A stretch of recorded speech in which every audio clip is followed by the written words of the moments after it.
I'm Kristin Dumais, author of Jesus and John Wayne, How White Evangelicals Corrupted a Faith and Fractured a Nation.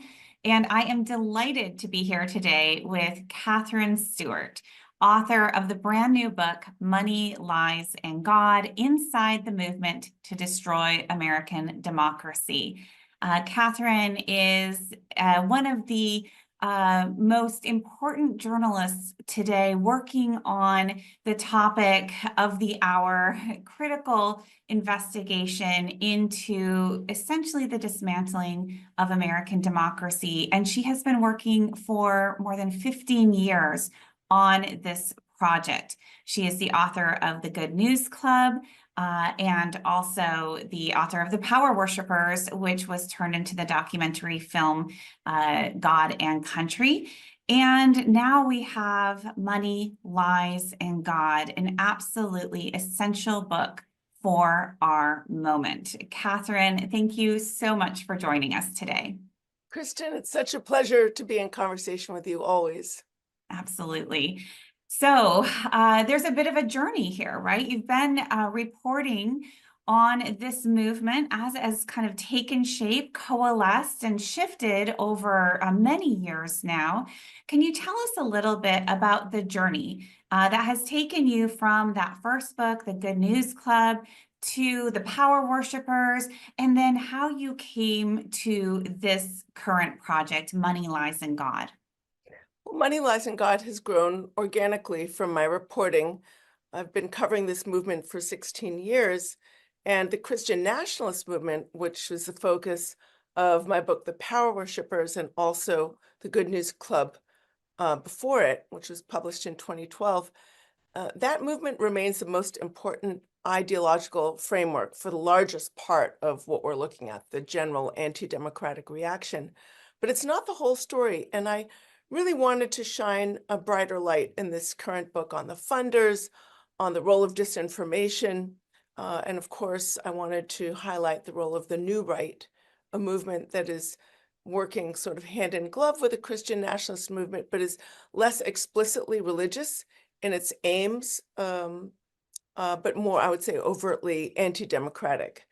So, the way I do a lot of my research is I feel like you can't really know what's happening unless you're in the room. And when you go to, say, a diverse conference of pastors in Virginia, and they're suddenly talking about election fraud, they're bringing in election fraud specialists, and you discover that this whole operation is funded by a California billionaire, you really start to think that it doesn't fit within a kind of simple frame about white evangelicals or demographic change, for example. So, as I kept researching this topic over the last 16 years, I've realized, with every book that it's bigger than I imagined.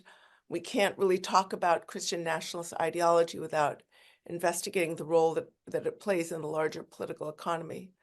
So it's a vital part of a bigger story, and that's how my focus has shifted over time.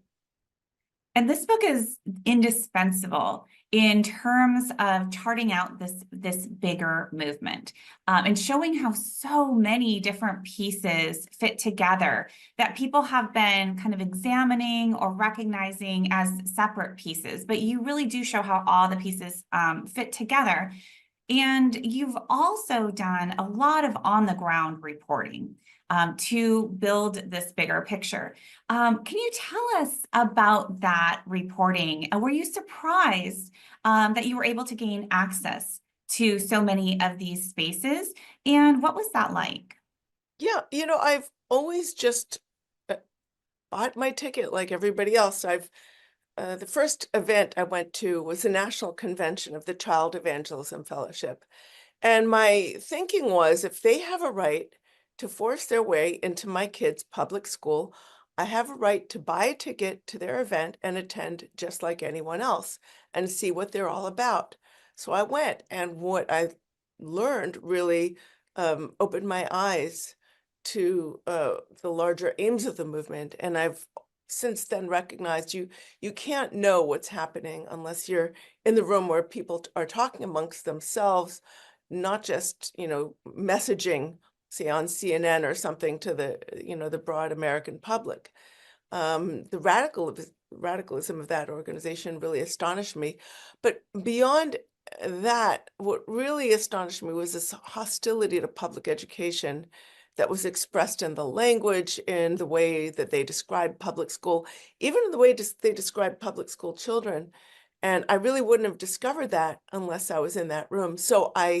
Since that time, I've been attending right-wing conferences and strategy gatherings and summits. Sometimes I'll attend pastor events that where, I think an underappreciated feature of the movement is that they draw pastors into networks such as Faith Wins or Watchmen on the Wall or Church United and so many others that Courage Tour, and they give these pastors tools for turning out their congregations to vote. So I've attended a number of those pastor gatherings, stops on the Reawaken America tour, which is a traveling pro, MAGA conspiracy fest that takes place in mega churches around the country. And yeah, so in doing so, I feel like I've really had a kind of front row seat at how this movement itself is evolving and changing, and particularly how their strategy is evolving and changing. And that's what makes the book so rich.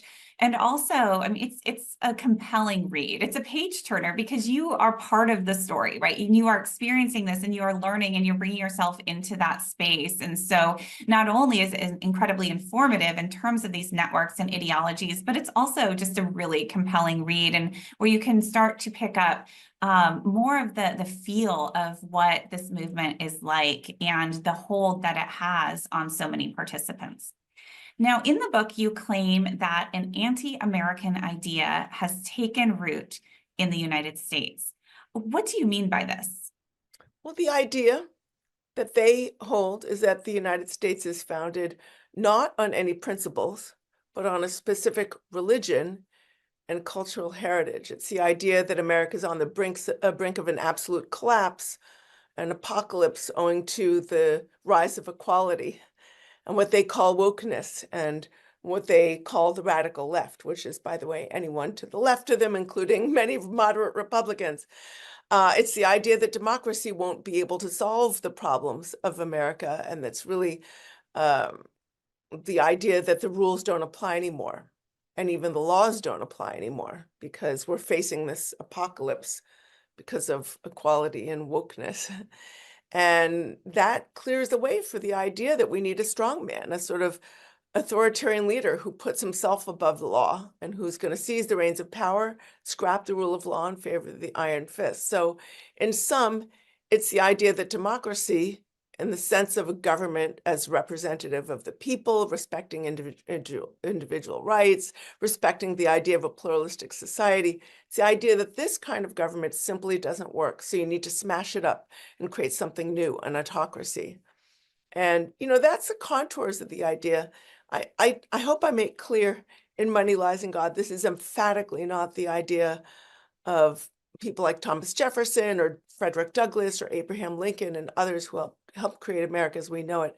This idea is as anti-American as it gets. Absolutely. Now, as you know, as well as anybody, the movement to destroy democracy is complex and sprawling. And its complexity then makes it difficult for people to grasp and difficult for people like us who are trying to convey what is actually going on, and to convey the threat that this actually poses to our democracy. But you provide some order to chaos in Money, Lies, and God, and you came up with 5 different categories. Could you describe those categories briefly for us, and how this helps us make sense of this larger movement? Well, thank you so much, Kristin. In Money, Lies, and God, I paid very close attention to the money people, a group I call the funders. These folks are the beneficiaries of massive concentrations of wealth over the past 5 decades. We're really seeing an enormous amount of wealth at the tippy top of the economic spectrum, and the bottom, let's say 90%, people are actually struggling to, keep it all together, even though they're working. A lot of them are working really, really hard to do so, but life is getting harder and harder for them. But those folks at the tippy top, there's a sector of them, a lot of wealthy people in our country, not all of them are funding this movement, but a sector of the super wealthy are investing a portion of their fortunes in anti-democratic projects. And I'll just give you a few examples. I'm thinking about people like the Corkerys or Barry Side or Richard Uline or the Wilkes brothers, Tim Dunn. Um, uh, I mean, the funders are really not any one type. Religiously, frankly, they're all over the place. But they agree on one thing, which is the need to crush liberals and what they call the administrative state. So that's the funders. I also shine a spotlight on a group of intellectuals I call the thinkers, many of whom are affiliated with a movement called the New Right. And technically, I think a lot of these intellectuals are not what you'd call Christian nationalists. Some are, of course, people like Russell Vogt, who is now played a key role in putting together Project 2025, calls himself a Christian nationalist, but others are not, don't seem religious at all, or if they take on sort of religious rhetoric, it's totally performative. Some of them really, when you dig into their writings, seem quite nihilistic, and they draw their inspiration from Nazi political theorists. I'm not kidding about that. They seem more driven in a way by, I would say, campus politics or political conflicts than anything else. So really for them, it's about power. And they criticize liberal elites, but they really want to establish themselves as a new elite. And they frankly played a crucial role in working with Christian nationalist leaders in order to bring the funders sort of in alignment with I would say bring the rank and file in alignment with the goals of the funders. So Christian nationalism is arguably the most important, I would say, piece of the anti-democratic reaction. It's an ideology, a political machine. It motivates a lot of voters or local activists, people I refer to as the foot soldiers. Many of them may not themselves identify as Christian nationalists. So, with their actions, they're lending support to a Christian nationalist agenda. So they may not be arguing when they vote to, say, end abortion, that they want major changes in the way our government is run. They're not the ones who are aiming to smash the administrative state, even though they've been subject to all this propaganda about the deep state. But they're really kind of making a statement about their values, but their actions have been shaped by the leaders of this movement. Their grievances have been weaponized. And I show that this rank and file has to be distinguished from a small cadre of leaders, of political pastors and national activists, cohorts that I call the sergeants and the power players. And they're often the ones driving the agenda. Yeah, one thing that you do so well in this book and was also a theme of the power worshipers really is the importance of this kind of leadership class within the broader movement. Because a lot of times the MAGA movement is presented as a kind of populist, grassroots, activist organization, or not even organization, just kind of agitation movement, right? It's very ground up. And when you go to these events, right, you see very, middle class, lower middle class folks out there. But what you consistently remind us of is that there is a group of leaders, right, who have deliberate strategy and extremely well funded, kind of driving this movement under the guise of populism. Can you kind of capture in a nutshell what it is that these leaders ultimately want? What is their end game? The leaders, broadly speaking, want power. They want political access.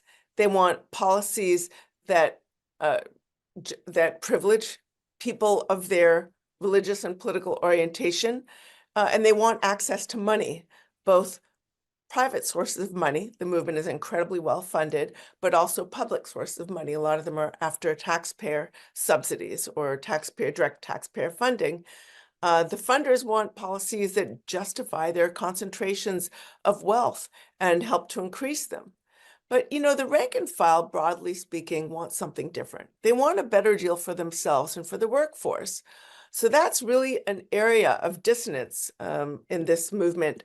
And I think that kind of dissonance can be highlighted. A lot of the culture war issues that are floated in front of the rank and file function as like shiny baubles to distract them from what the leaders are actually doing to our government, um, promoting policies that are going to justify and increase wealth at the tippy top of the economic pyramid while sort of thinning out everybody on the bottom. But how do they do it? They have to get the rank and file on board with propaganda operations. A lot of the funders are funding these, disinformation operations that have separated much of the rank and file from the facts. And that, frankly, makes them easier to manipulate and control. It seems to me like we are in a moment where these tensions may really come to the fore or may not, right? Because of the role of propaganda, because of the role of this disinformation machine and the algorithms and all of the decades-long crusade against kind of fake news and the elites and the mainstream media and all of that. But it seems like it is also a movement that has gathered strength because of that economic disparity and because of people, ordinary folks, feeling like they're losing ground, feeling like their status and their security and their position in society is under threat. So up till now, it has seemed like almost it's worked to their advantage, this growing wealth disparity, as long as they can shape the narrative in such a way that they can blame the other, right? Blame whoever the target is. And I think, looking ahead in the next months and next 4 years, it'll be very interesting. Interesting is probably not the best choice of words there, to see how this plays out as that disparity becomes greater and greater. And what are you sensing and what may be just down the line for us in terms of this tension? Yeah, listen, in the short term, many of these loyalist oligarchs will, in fact, be rewarded with policies that are beneficial to their pocketbooks. But we should keep a couple points in mind. First, these oligarchs depend on the support of a huge, percentage of the population that votes for their benefit and that sort of are going to be harmed by their initiatives. If they properly understood the harm and who's to blame for it, they wouldn't be on board with it. So I actually think there's a real opportunity here as people lose their jobs, as the price of goods goes up because of needless trade wars, as we start seeing graft and sort of bribery on I would say, epic, heroic level at the top of the political food chain. As we start to see benefits cut, as we start to see really dysfunctional government, people not getting the services they need or the benefits that they deserve. I think we have a real opportunity to say, these are the people who are responsible for that, and here are the people that are fighting for you. I think that some of these oligarchs, to be honest, are not as smart as they think they are. They're thinking that the destruction of democracy is going to be good for them. And they're basically kind of trashing the system that has provided them with the opportunity to grow their wealth in the first place. And the benefits for them will be short term, but in the long run, they're making life worse for everybody. And frankly, even probably for themselves and their children or grandchildren, should they have any. I think a lot of the very rich people are honestly insecure about the vast wealth that they have. They're living on these islands or these in these bubbles, these sort of very rich bubbles.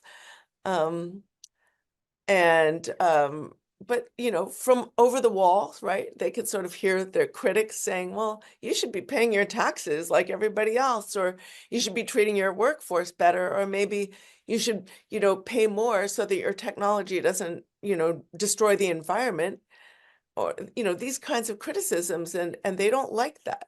They don't like to be criticized. So they want to make the walls even higher, and they want to suppress the forms of speech that they don't like. And it clears the way in their minds sort of for an authoritarian leader who's just going to affirm their privilege and affirm any corrupt practices that they might be engaging in. Now, in Money, Lies, and God, you say the new American fascism is more a political pathology than a political program. What do you mean by this? Are they not prepared to actually govern? And what is the goal here? Who ultimately stands to benefit? What is it that we're looking at? What is it that we're living right now? It's interesting. I feel like the different pieces of the movement are more united by what they want to destroy rather than what they want to create. You know, they're always talking about how bad equality and the woke is, whatever, you know, we know what they really mean when they say it, but they say it to sort of, and so they're united in that, but they really don't articulate a vision of an America apart from a kind of fantasy, an imagined version of American past that never existed the way that they think that they did. You know, authoritarianism, or, you know, to be less polite, fascism, is better understood as something that happens to a political system rather than something that starts off as a full-fledged political program that receives majority support. So when I suggest that the anti-democratic movement is more pathology than program, what I mean is it has a number of separate pieces and different interest groups, sometimes working for different aims, but they nevertheless end up reinforcing one another. They're rowing in the same boat, as it were. But the consequences of their collective actions can be incredibly unpredictable and lead to consequences that many of the rank and file would not want. And we're going to start seeing that very soon. You know, um, there's a lot of smashing going on right now, a lot of smashing, a lot of firings, a lot of dismantlings. And, you know, could we improve efficiency in the federal government as we can in the private sector? Sure. I mean, maybe you could fire 5 or maybe 10% of the workforce and force everybody to work harder, and maybe there's some dead wood in there. But if you fire too many people, if you fire people in critical positions, things are going to stop working. And, you know, even though this is a movement that has long been saying that government is bad, everything the government does is bad, we need to be reminded of all the good things that government can do and all the bad things that happen when you have no effective government, or lack, or corrupt government, or totally kleptocratic government. We see examples of this all over the world. And you know, that's not what makes America special. It's not why everybody wants to, you know, a lot of people want to move here. This has been a land of opportunity, but also a land of respect for laws. And of course, these are ideals that have never been implemented perfectly, but they're ideals to work for and they're ideals to preserve. I think that is absolutely worth reiterating that, you know, it's easy to find things to critique. Generally, and certainly in terms of government bureaucracy, right? We all And had bad experiences at the DMV, you know?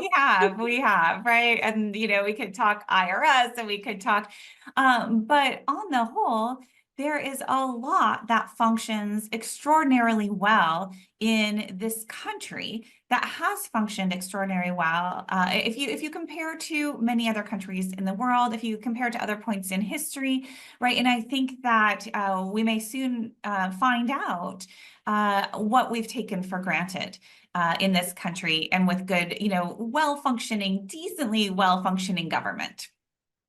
Indeed. Um, so as you know, I had the opportunity to read this book months ago in manuscript form. And I think I texted you at the time as I was reading that I was fighting this incredible urge to break all of the rules of publishing and probably do something illegal, which was to take the PDF and just post it online before the election, because I saw just how critical this was. And I saw these forces coalescing, and I knew that this is what we were dealing with. This was what was at stake in November. And I knew how few people actually comprehended this. And well, here we are on the other side of things. And when I was rereading sections of the book in preparation for this conversation, the chapter on smashing the administrative state, right, was jarring to read because we're living it, right? We're seeing just how much of this is coming true. Given that, is there anything that has caught you off guard in these first 4 weeks? We're only 4 weeks into this administration. It's kind of wild to realize that. So in the first month of the second Trump administration, is there anything that you didn't expect to see that we're seeing now? Well, I didn't expect to see Elon Musk and his 19-year-old Nick Fuentes retweeting minions marauding through the treasury and going after grandma's social security. Like, I didn't expect that. But what's happening shouldn't be that surprising. It's still shocking to see it. The pace is shocking, but they told us ahead of the election what they were going to do. They said they were going to smash the federal bureaucracy, or what they call the administrative state, which they view for ideological reasons as interfering with their agenda. And that's exactly what they were doing. They told us how much they hate experts because expertise, who draw their conclusions based on science and reason, stand in the way of autocrats. So they're getting rid of experts, even experts in disease and pandemics and experts in terrorism and things like that. So we've seen this sort of stream of transparently lawless executive orders. That was anticipated. They're making it easier to fire federal officials, to freeze spending that the president can't freeze, to subsume the power of the purse from Congress, to take away the right to citizenship that's written into the Constitution. These are just a few of the many things that doing. They told us in no uncertain terms that they were going to do these types of things, and that they had no intention of respecting the Constitution. We're seeing the decapitation at the FBI, the sidelining of individuals of the Department of Justice, the shuttering of USAID, de facto shuttering. All of this serves the same purpose. It really means that Mr. Trump and his allies of the moment will find it much easier to operate with the kind of immunity that the Supreme Court has already granted the president. I mean, it's troubling because democracy and a professional government staffed with individuals who are subject to ethics constraints is really a feature of American life. It's one of the things that has, in fact, made our country um, uh, a place with ideals to work toward. Does that make sense? So, Absolutely. this is why leaders of the anti-democratic reaction declared war long ago on what they call the administrative state. They don't want experts. They don't want expertise. They don't want a functioning government. They want freedom to engage in graft, in bribery, in outright theft, in rewarding their allies with taxpayer money. And they don't want any democratic investigation of their activities, which is one of the reasons why they've also declared war on the media. And, we're only 4 weeks in, Kristin. I think we've, got to hold on to our seats. There's a lot more coming, but we can get into this later. There's also a lot that everyday Americans can do to Yeah. try to right the Yeah. ship. We will get to that in just a bit. I wanted to talk about, so in the months leading up to the election, we heard a lot about Christian nationalism, and we heard a lot about kind of one arm of this movement and one specific plan, and that was Project 2025. And that was something that kind of broke through the noise and gave many of us who are trying to describe this complex movement and just describe this agenda. And again, what was at stake in the November election? Project 2025, kind of gave us a tool to work with there. To what degree is what we're seeing right now? To what degree was that predicted by Project 2025? What does that have to do with what we're living now? You remember, I'm sure, when Donald Trump was like, I don't never heard of Project 2025. I don't know her, It was just so patently a lie. It, as many of us anticipated, is the ideological backbone of the movement and the new administration. Project 2025 promised a brutal assault on what it maintains is a weaponized and woke civil service bent on persecuting conservatives, and it proposed purges, and that's exactly what we're getting. So I think that you can see within Project 2025 a fusion of Christian nationalist ideology with new right ideology. But its most important working elements right now in the first weeks of the new Trump administration are on the side of the new right. The part of the program that's having the biggest impact now at this stage and is likely to be really significant, is the deconstruction, what they call the deconstruction of the administrative state. I argue in my book that what they understand by that is fundamentally delusional. It comes down to little more than simple destruction of vital and important government functions. It's really political performance at the expense of actual governance, right?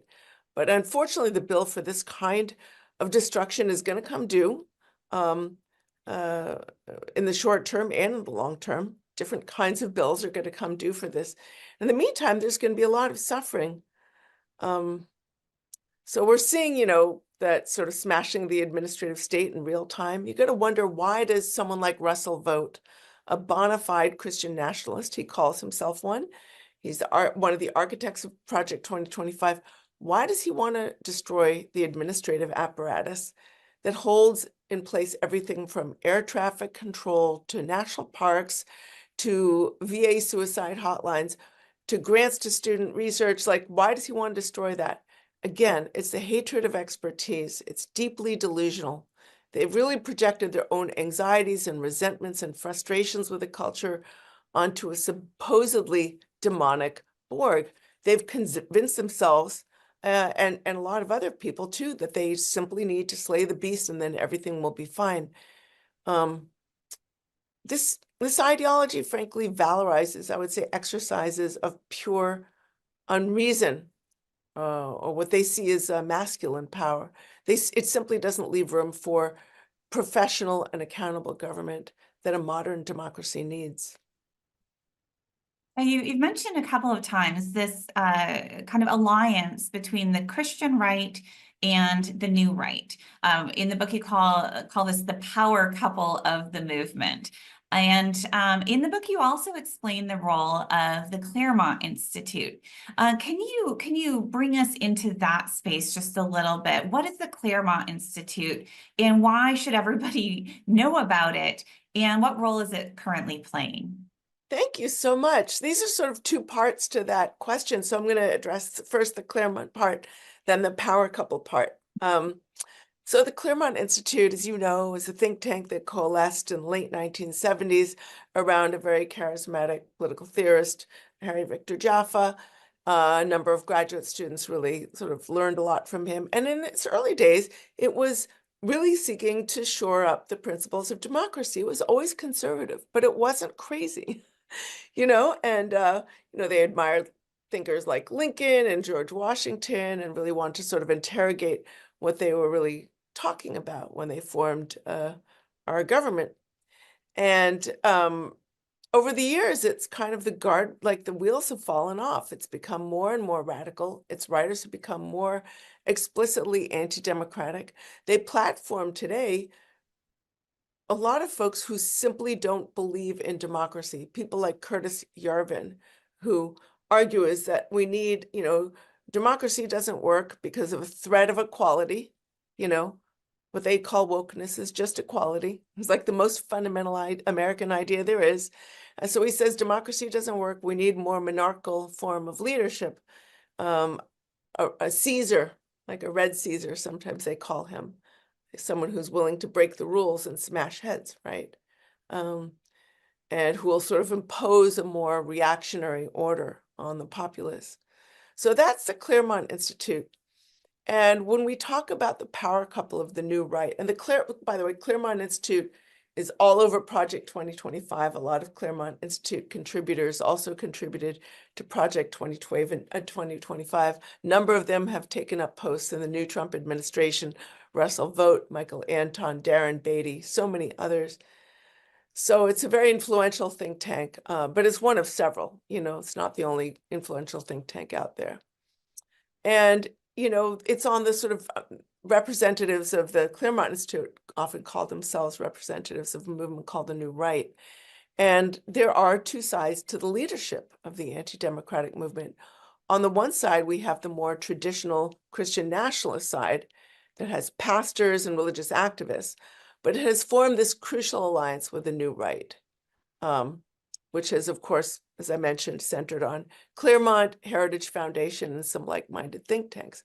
So I would say the simplest way to understand them, the sort of New Right in a way, is to see them as an updated version of early 20th century fascism. Their main intellectual sources, in fact, come from that period, or some of their main intellectual sources. They believe that we're in a state of emergency, that the people or the folk, the little people, need a leader who's above the law, who's going to save them and save all of America from the forces of liberalism and equality. And they're profoundly misogynist, Kristin. I mean, you know this. They tap into all kinds of prejudice. You've written about this at length. They really believe as a matter of intellectual conviction that politics is the art of lying, right? That truth doesn't really matter, that domination and deceit is the name of the game. So they eagerly participate in spreading misinformation while at the same time reserving, I would say, like an esoteric, sometimes it's referred to, an esoteric truth for themselves and their small clique. One set of messages for us, which, another set of, disinformation-based messages for the general public. Wow, domination and deceit, and putting deceit right at the center, right? And is key to their strategy. That resonates so deeply with me, not just what I've observed, but what I've experienced, right? Engaging with some of these folks over the years. And the frustration of seeing that, rational discourse, talking across difference, even, kind of having it out ideologically doesn't work, right? That's not the game that they're playing. I've seen also, as a scholar who has researched Christian nationalism and as a religious historian, has brought me into these spaces because of that thickening coalition that we've been observing. And so, what we're seeing is, if you look at Claremont Fellows, for example, you'll see people from the Christian right hosted there going back into Christian right spaces. We can talk Claremont, we can talk Heritage, we can look at Turning Point USA.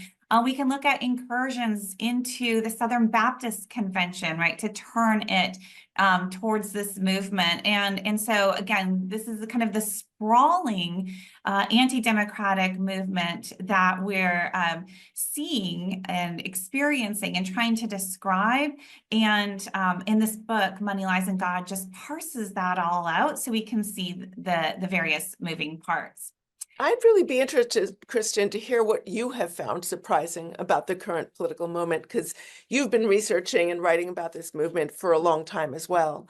And Yeah. there are things that you've anticipated that we're now seeing play out in our politics. And I wonder what has been surprising to you.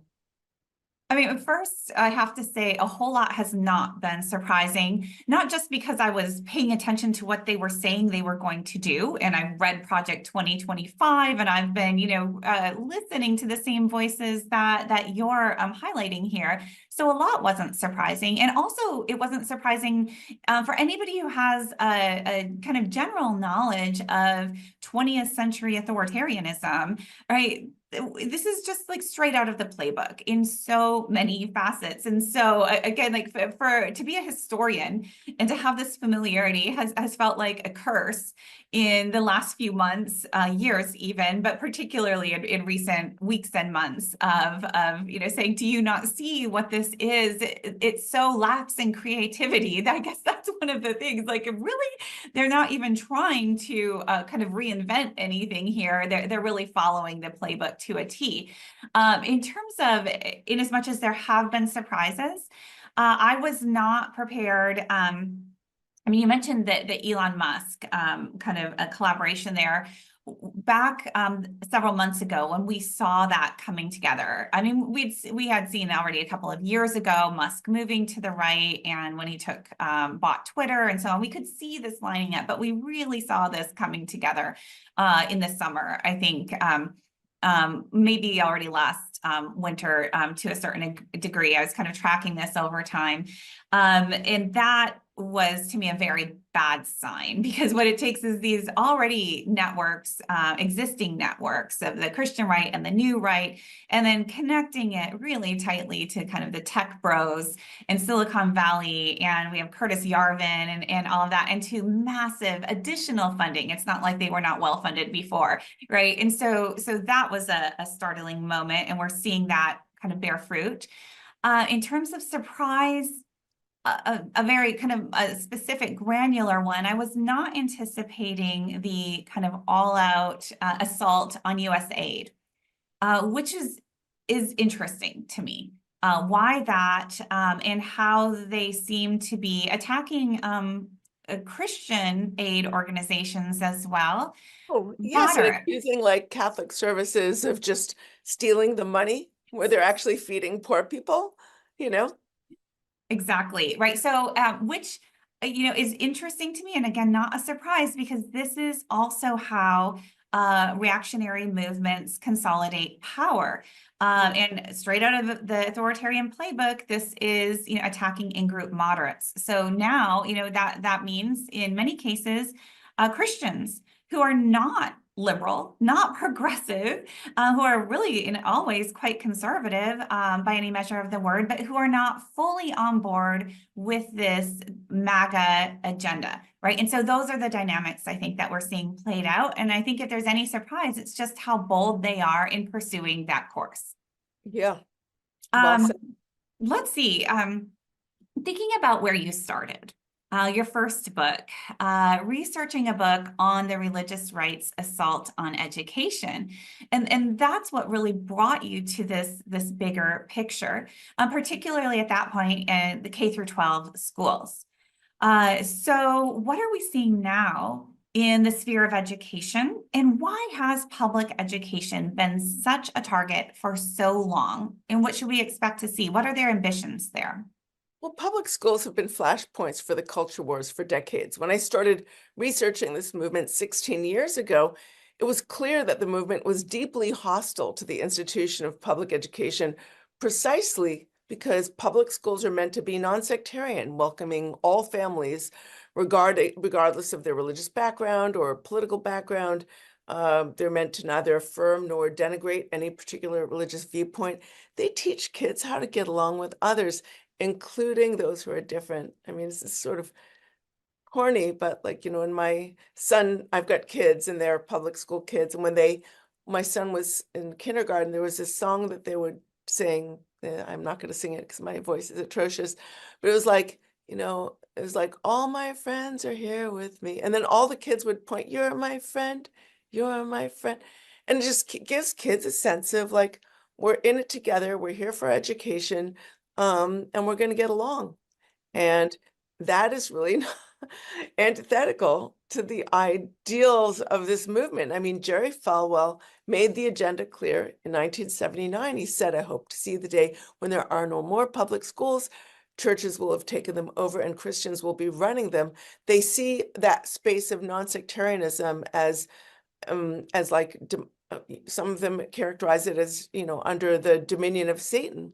They want, anything that is not like there is no neutrality, the whole Reformed tradition where this idea of no neutrality, you're either, with us or you're under the dominion of Satan. So other powerful religious right leaders have echoed this sort of hostility to public education. D. James Kennedy, whose ministry received millions from the families of Trump's former education secretary, Betsy DeVos, he said public schools were atheistic and amoral and were brainwashing children in godless secularism. I mean, I don't know. My kids learned, state capitals and how to read, but whatever. I mean, it's not funny at the end of the day. It's funny, but it's not, because the destruction of public education as we know it is really a longstanding aim. And they're really making headway there. I mean, when I published a book on the topic in 2012, the religious right activists and eventually, the privatizers with whom they were starting to work were frankly more discreet about their aims. They said, oh, we Yes. just want to offer families choices. And, only a few people at the margins were really out there admitting that the end game was to starve the beast of public education and redirect the flow of taxpayer money to private and religious and ideologically right-wing schools. But now they're really upfront about it. So the fundamental goal is to create a national network of publicly financed religious schools that explicitly favor reactionary forms of religion and right-wing economic ideology. And Absolutely. superficial, it looks like they're trying to achieve this aim by forcing their initiatives and programming into the public schools. And that's, of course, the motivation behind the Ten Commandments laws and things like that. Or in Texas, they're paying teachers of elementary age kids extra money to teach a sectarian Bible curricula.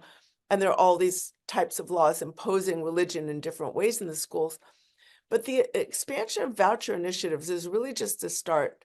They're now mounting a Supreme Court case in Oklahoma that is intended to fully fund a Catholic charter school, St. Isidore Academy. The case is being pushed by, the Diocese of Oklahoma, and I believe there's another state involved as well, or maybe there are two dioceses in two different regions in Oklahoma, and they're receiving funding from Notre Dame legal clinic, some of whose active, lawyers have ties to some Supreme Court justices, and now the Supreme Court has agreed to take the case. So we can really expect that, listen, movement leaders recognized long ago that a lot of their policies would be grotesquely unpopular with the general public. So they started investing huge sums of money, hundreds of millions of dollars, into shaping the courts. They knew if they can get the courts, they can get the policies that they want. And, this is one of the reasons why people who claim, in this very sanctimonious way to care about family values can support Donald Trump, because they say, it's one speaker I heard at a conference said, this election is about judges, judges, judges. Full disclosure, I am here on the campus of the University of Notre Dame right now, and Touchdown Jesus is right outside my window.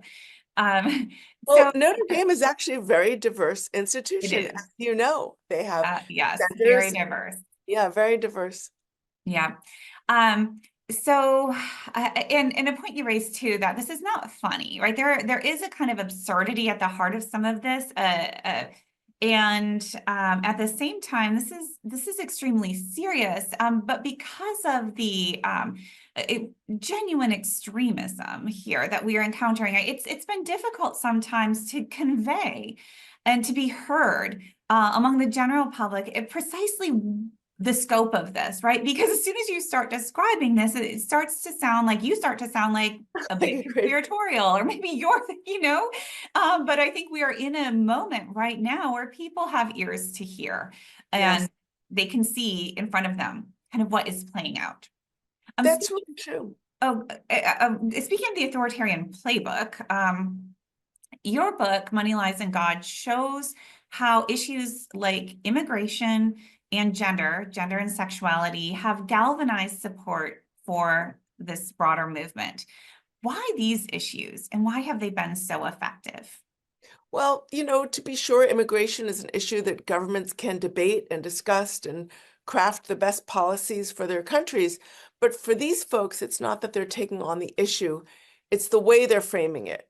Immigration is a really good go-to issue for authoritarians, because blaming the other throughout history, an other who doesn't belong, is really the preferred strategy for authoritarian leaders, because it plays into people's fears. Trump's people have been really shameless about that. They're pumping up stories about immigrant crime, implying that every single immigrant is a criminal. And that sets up a sharp contrast between the us, the righteous, and the them, the we, the real Americans, and they, the foreign, or different elements. And they actually even do this among Americans. I've had the misfortune of attending a number of Trump's speeches, and at every speech in the last few years, I've heard him say, last 4 or 5 years at least, he says, the greatest enemy facing our nation is not our foreign enemy, as challenging as they may be, as dangerous as they may be. The greatest enemy we face is the enemy within, So it's that, us versus them, the pure versus the impure. And, you've heard the term divide and conquer. It's a strategy. Now, a reasonable approach to immigration specifically would have to balance the real needs and demands that drive immigration against transition costs and other factors. So there's also a need to deal with some past issues, some past failures. So when it comes to immigration specifically, there are a lot of issues to discuss, but that's not how Trump and his closest advisors are framing it at all. What's really coming out of the Trump administration is not reasoned debate, but demagoguery. So as for some of the gender issues, I mean, let's look at abortion specifically. It's in a way a wonderful tool for anti-democratic movements. It's worked not just in the US, but in other places such as Poland and Ceausescu's Romania, which was an authoritarian one-party state. Now, here's what's so useful about this issue. It's presented by the leaders as binary. You're either, for, murder or you're against it, right? So it makes it easy for them to message voters. They can say you're either pro-life or you're against life. Two, it demonizes the political opposition. So there's a very curious pattern you're going to see. When pro-choice people talk about the issue, they'll often at least try to say something along the lines of, well, I respect the views on the other side, but I happen to disagree with them. You almost never hear that on the other side of the political aisle, because the way they present it, if you support reproductive rights in any form, you want to kill babies, and thus you're irredeemably evil. And it's also really good for the right because it takes away people's rights, specifically women's rights. It grants the power of government to sort of like interfere with individuals' most impactful decisions and control their futures. It affirms the gender binary in a lot of ways. It puts women in a subordinate position in their relationships and in life in general.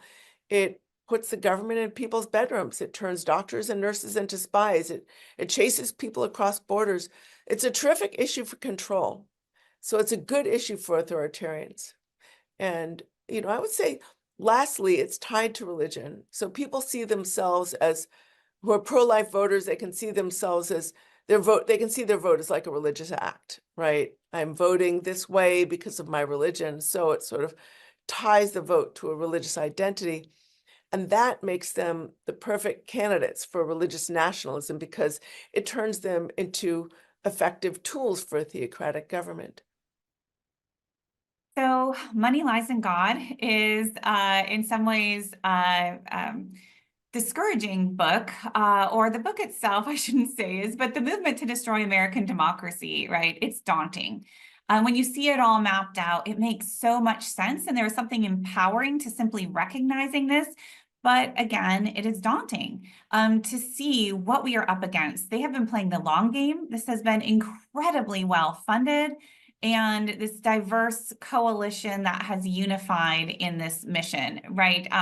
But the book doesn't end on a discouraging note. In fact, I was really quite impressed with how you managed to wrap it up with kind of upbeat a call to action, and with some words of real encouragement drawn from what you learned by studying this movement.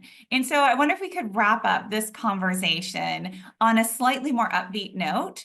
What have you learned from studying this movement in terms of what we need to know about perhaps some chinks in the armor, some weaknesses here, and some pragmatic steps that each of us could take to combat this movement to destroy democracy?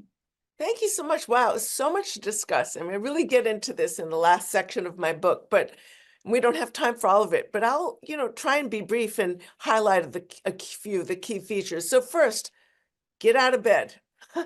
Now is not the time to retreat. This is the time for moral courage. Think about what they did in 2020. Did they crawl into their little, caves and suck their thumbs? No, they got out there and they decided to turn out their vote. They went after low propensity voters. They found new populations to reach with their untruths. And we wouldn't wish to reproduce their most craven tactics. We don't want to lie. We don't want to inspire political violence, but we would do well to note their determination in turning out their base to vote.